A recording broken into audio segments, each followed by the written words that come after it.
Hello, welcome to the sideboard here at the StarCityGames.com New Jersey Invitational, brought to you by Ultimate Guard. I am Nick Miller alongside Esper Professor Shaheen Soorani. How you doing? Fantastic. Now, we saw you at the Pro Tour not talking about Esper cards. It's a sad day. Well, it was a sad day. But it was actually a joyous day because I came with Esper, I came with Black-Green, we tested the heck out of Esper. The team loved it, Craig loved it, Dan loved it, Fennell loved it, and we realized that maybe the deck strength was more because of the experience I've had with playing Esper, and maybe not because the deck quality was very high. So we were a little scared to pull the trigger there and then actually play this deck. So we went with the team Black-Green deck that I brought as well, which is much more comfortable in their realm. But I think this is a fantastic deck. Joe Lissette, who's on my team for the Pro Tour, Grumpy Old Man, he also thinks that this deck was good, so much so he's playing it today, and he's doing pretty well with it today. Right. So a lot of the team is still holding on to this Esper deck, and this is pretty much the shell from the Pro Tour. All right, well, the Esper deck is here. We're going to talk about it. We're not talking about Delirium. Well, you got some Delirium in there. There's a little But we're not talking about Black-Green Delirium. No. We're talking about Esper through and through. Yes. The Shaheen way. Yep. You've got 5 Planeswalkers in this deck. I do.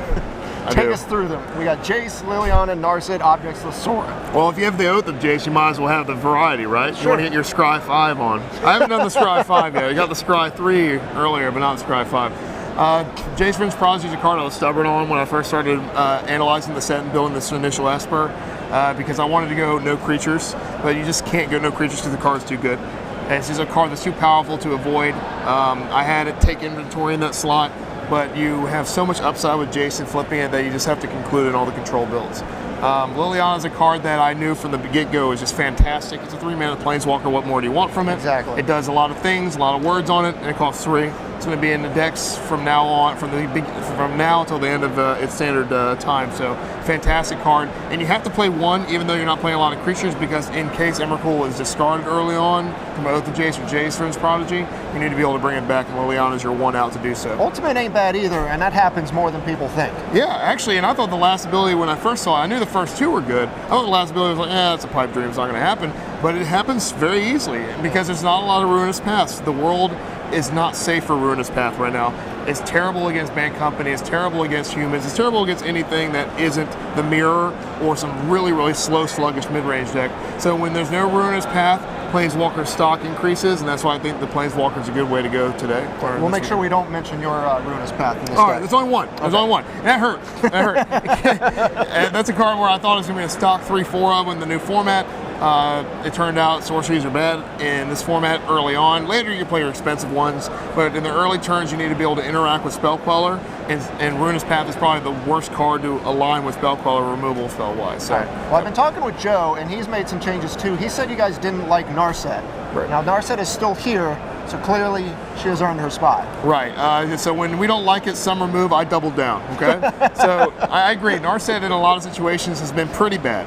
It's a card where on turn 4 against Spellqueller, 3-mana up, it's a little bit embarrassing. I found that with the dragons that I had in the original build that Joe is still using, it was even worse. When I cut the dragons, Narset actually performed fairly well. It's the glue that holds the deck together. You have your turn 3 Oath of Jace to make sure your land's coming to play untapped, which has been a phenomenal card, and I was dead wrong about it. It's probably been good for a long time. Ali played 2 copies. Yep. When I saw him playing, I'm like, oh no. no, don't let the secrets out. And luckily he was only playing 2. Yep. I had 4 in all my initial builds of new Esper, because it allows you to hit your land drops. Picture why people play Jace Vryn's Prodigy. They want to get an activation or 2 to hit land drops. This gives you a triple activation right off the bat, upside later in the game, Delirium in the graveyard for Emrakul. It does it all. So this into Narset has allowed for some pretty good starts. Sure. Narset's not fantastic. If you want to play this deck and you're not big on Narset, that's completely understandable, but I'm very comfortable with the card. I've been playing with it for a long time, so my experience with the card has made it a little bit better performing for me personally. Right. And you just got some card drawers and some killers in the form of Obnixus and Sorin there. Yep. I just cranked the number of Sorins up was the only change I made. Sorin as a 2 of now to make sure that if it's discarded early on or something happens to it, you have another one to fall back on. All right. When you think control, you think counter spells and removal. No counter spells in this deck, but a ton of removal. Right. Languish, Ruinous Path, Ultimate Price, Anguish Unmaking, Grasp of Darkness, all here.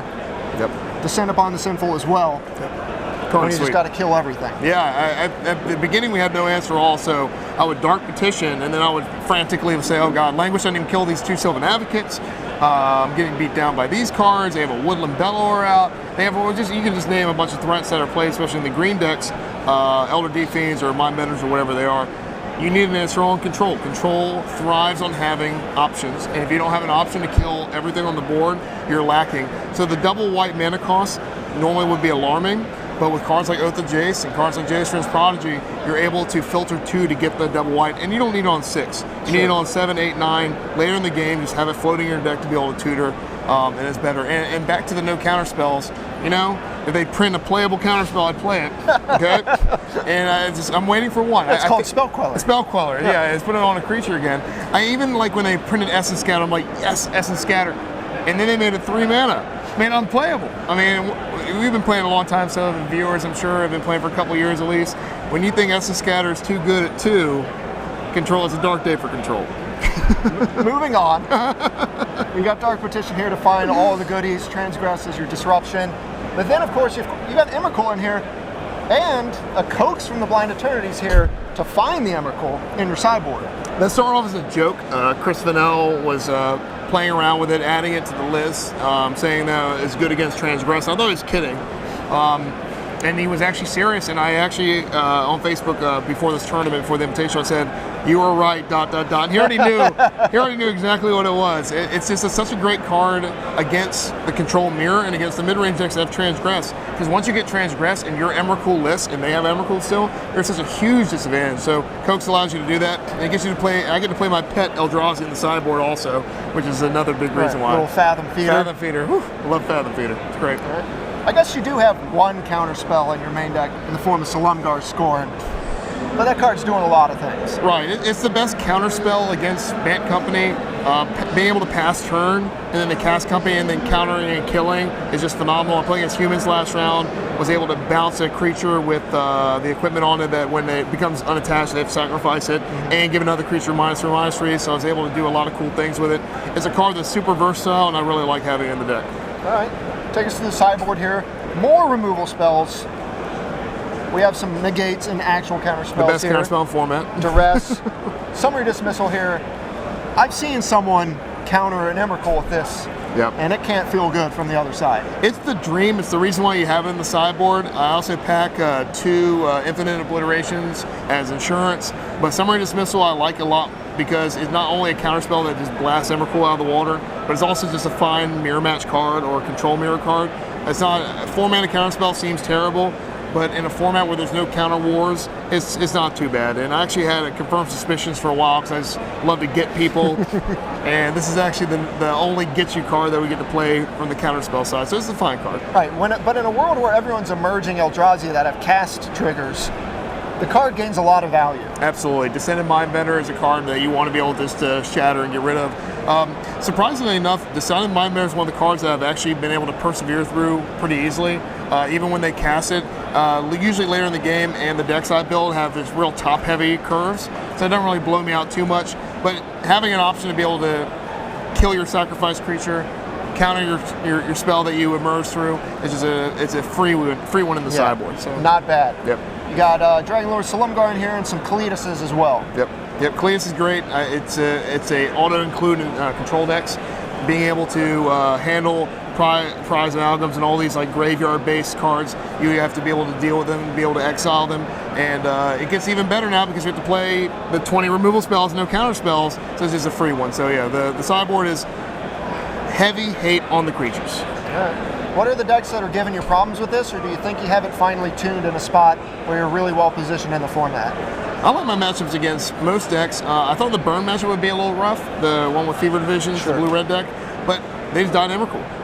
Emrakul is the savior of the control decks in Standard. Before you would just sit here with your Planeswalkers, and eventually you would gain control of the board, but it's a loose control, and then they would take it right back from you. They'd burn you out. They'd rip a couple companies in a row. They'd draw Duskmoth Recruiter, draw 40 cards. But now with Emrakul, they can't do that to you. Even Evolutionary Leap, a card that they have a killer against control, drawing cards, making the board unwinnable, Hangerback Walker, all these things. Emrakul beat you.